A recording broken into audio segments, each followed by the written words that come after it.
भारत का most wanted आतंकवादी और क्रिमिनल साल 2003 से फरार है। इसी साल से इस पर इंटरपोल ने $2.5 करोड़ का इनाम घोषित किया है। अंडरवर्ल्ड डॉन के नाम से मशहूर इस क्रिमिनल को ग्लोबल टेररिस्ट भी घोषित किया गया है। अंडरवर्ल्ड की अंधेरी दुनिया में एक से बढ़कर एक क्रिमिनल्स ने सिर उठाया है, लेकिन जो नाम और स्थान इब्राहिम कास्कर के बेटे दाऊद इब्राहिम ने कमाया, उसकी कोई मिसाल नहीं। सवाल ये उठता है कि दुबला पतला सा दिखने वाला यह साधारण सा नौजवान अंडरवर्ल्ड में अपनी पोजीशन पर कैसे पहुंचा और कैसे ये उस पोजीशन के बल पर आज दुनिया के कई हिस्सों में मौजूद अपराध की दुनिया पर रूल कर रहा है। आइए जानते हैं मुंबई अंडरवर्ल्ड के इस डॉन के राइजिंग की कहानी।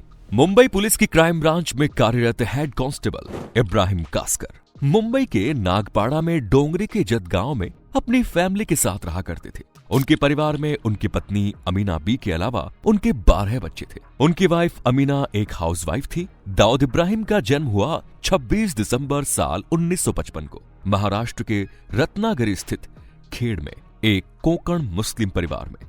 माँ बाप ने सोचा कि दाऊद पढ़ लिख कर एक अच्छा इंसान बन जाएगा, इसीलिए उसे अहमद सेलर स्कूल में भर्ती कराया गया। लेकिन इसका पढ़ाई लिखाई में मन नहीं लगा और इसने बीच में ही स्कूल छोड़ दिया। ये बहुत जल्दी ही पैसे वाला बनना चाहता था। इसी चक्कर में स्कूल छोड़कर चोरी चकारी करने लगा।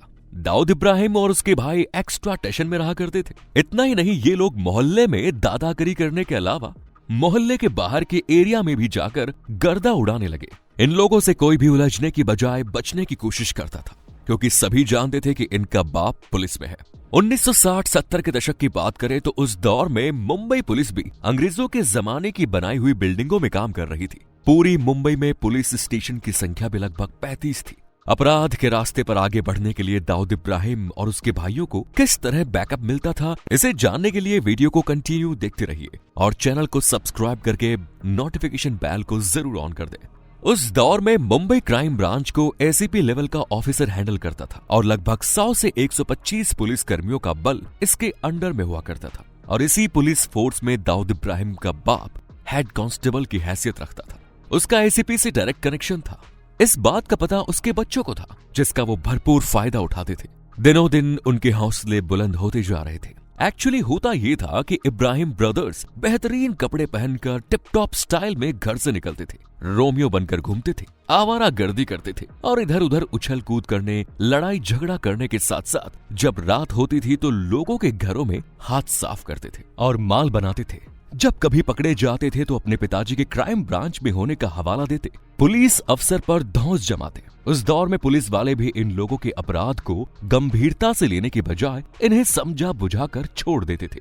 कई बार इन्हें छोटी मोटी डांट लगाकर जाने देते थे। कभी भी इनकी जेल में डालकर उनकी गधा कुटाई नहीं की गई। नतीजा ये रहा कि इन अपराधियों के हौसले दिनों दिन बुलंद होते चले गए। ये जब भी अपराध करते तो उनके आसपास के लोग भी ये सोचकर चुप हो जाते कि पुलिस भी इनका कुछ नहीं बिगाड़ पाई। इन सब से अलग हटकर अगर उस समय की मुंबई की बात करें तो वो देश का फाइनेंस कैपिटल बनता जा रहा था। इसके साथ ही अफगानिस्तान से चलकर करीम लाला मुंबई में आकर अपना सिक्का जमा चुका था। वो डोंगरी, भिंडी बाजार, नागपाड़ा, मोहम्मद अली रोड के इलाके को अपना अड्डा बना चुका था। हाजी मस्तान फॉरेन इंपोर्टेंट माल की तस्करी के साथ दूसरे कामों में अपना नाम बन चुका था। लेकिन इन लोगों से पहले मुंबई में अपराध की दुनिया का बादशाह था वासु दादा। ये बात उस समय की है जब हाजी मस्तान एम्बेसडर गाड़ी में बैठने के केवल सपने देखता था। उस समय बासु दादा के बंगले के सामने एक से बढ़कर एक महंगी और मर्सिडीज जैसे ब्रांड्स की गाड़ियां खड़ी होती थी। उस समय बासु दादा का घर मुंबई के सबसे अमीर इलाके अग्निपाड़ा में था, लेकिन वो अपने जुर्म की दुनिया को डोंगरी नागपाड़ा से कंट्रोल करता था। वासु दादा को पहलवानी का शौक था। उस समय के यंग एज के लड़के वासु दादा को अपना रोल मॉडल मानते थे और उसके साथ जुड़ने के लिए बेचैन रहते थे। दाऊद इब्राहिम और उसके भाई भी वासु दादा से जुड़ गए और उनके लिए काम करने लगे। इन लोगों का रुतबा अपने पिताजी की वजह से तो बढ़ा, लेकिन अब एरिया के सबसे बड़े डॉन का हाथ भी उन लोगों के सिर पर था। इसी दौरान चुनाव में मौलाना बुखारी उस एरिया से खड़ा था और उसने वासु दादा से चुनाव में सपोर्ट मांगा। वासु दादा ने उस एरिया के लड़कों को मौलाना बुखारी के चुनाव प्रचार के लिए लगा दिया, जिसमें दाऊद इब्राहिम और उसके भाइयों ने बढ़ चढ़कर हिस्सा लिया। नतीजा ये हुआ कि इन लोगों के संबंध अब पॉलिटिकल लीडर मौलाना बुखारी से भी हो गए। अब दाऊद इब्राहिम और उसके भाइयों के पास 3 जगह से सपोर्ट था। उनके पिताजी मुंबई क्राइम ब्रांच में हेड कांस्टेबल थे एरिया के सबसे बड़े दादा वासु दादा का उनके सिर पर हाथ था और अब उनका कनेक्शन पॉलिटिकल लीडर मौलाना बुखारी से भी गहरा हो गया। अब आप समझ सकते हैं कि दाऊद और उसके भाइयों के हौसलों को कितनी जबरदस्त हवा मिली होगी। इसके बाद तो एरिया के छोटे मोटे गुंडे मवाली और दादा दौड़ से टकराने से पीछे हटने लगे। ये वही समय था जिसे हम period of the rising of dawn कह सकते हैं।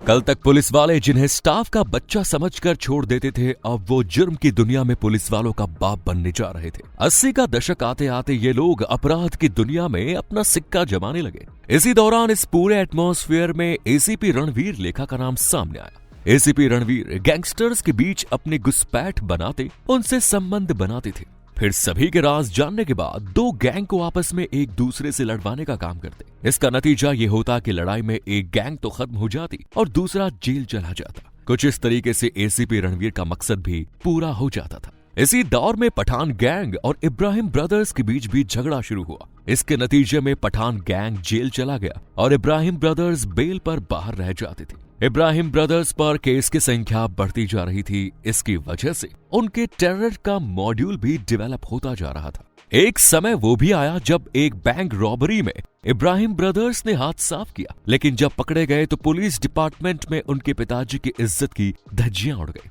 बताया जाता है कि इस दौरान इब्राहिम कास्कर को इतना गुस्सा आया कि वो दाऊद इब्राहिम को सबके सामने बेल्ट से पीटते हुए थाने लेकर गए। अब उनको ये रियलाइज हुआ कि उन्होंने अपने बच्चों के पैरों में पहले ही बेड़ियां डाली होती तो आज उन्हें ये दिन नहीं देखना पड़ता। फाइनली उन्होंने ये डिसाइड किया कि वो अपने बच्चों को सुधारने के लिए हाजी मस्तान के पास भेजेंगे। हाजी मस्तान उस समय तक भारत का सबसे बड़ा स्मगलर बन चुका था, जो सोने चांदी की स्मगलिंग भी करता था। देश के आधे से ज्यादा सर्राफा मार्केट में इसके द्वारा स्मगल किया हुआ सोना चांदी इस्तेमाल में लाया जाता था।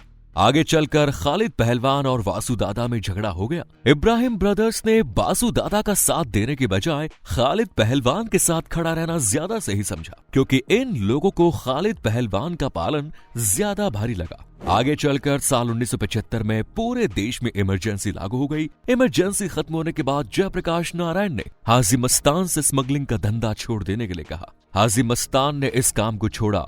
अब समंदर के रास्ते स्मगलिंग का पूरा मैदान खाली था। यह घटना साल 1978 की है। इस समय तक इब्राहिम ब्रदर्स और खालिद पहलवान ने समुद्र के रास्ते होने वाले स्मगलिंग के धंधे पर अपना कब्जा जमा लिया, लेकिन वासु दादा भी चुप नहीं बैठने वाला था।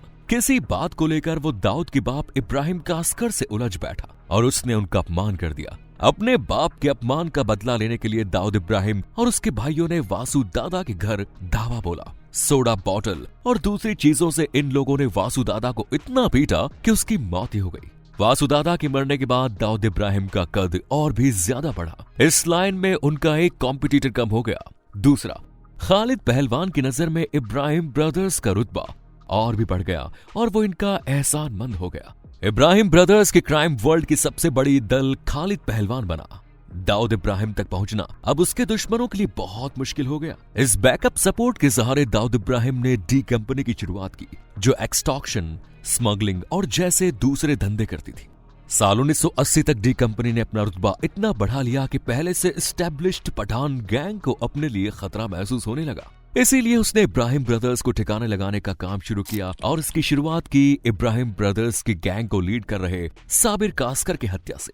12 फरवरी साल 1981 को सिद्धिविनायक मंदिर के नजदीक एक पेट्रोल पंप पर साबिर कास्कर अपनी माशिका के साथ मौजूद था। उसी समय उस पर जानलेवा हमला हुआ और वो वहीं ढेर हो गया। इसके बाद मुंबई अंडरवर्ल्ड में जो तूफान मचा, उसने मुंबई की गलियों में खून की नदियां बहा दी। आपको क्या लगता है, दाऊद इब्राहिम के अपराध के रास्ते पर आगे बढ़ने के पीछे असली वजह क्या थी? इस सवाल का जवाब कमेंट्स में जरूर दीजिए। ये थी दाऊद इब्राहिम की राइजिंग की स्टोरी। उम्मीद करते हैं वीडियो आपको अच्छा लगा होगा, तो शेयर कीजिए। धन्यवाद।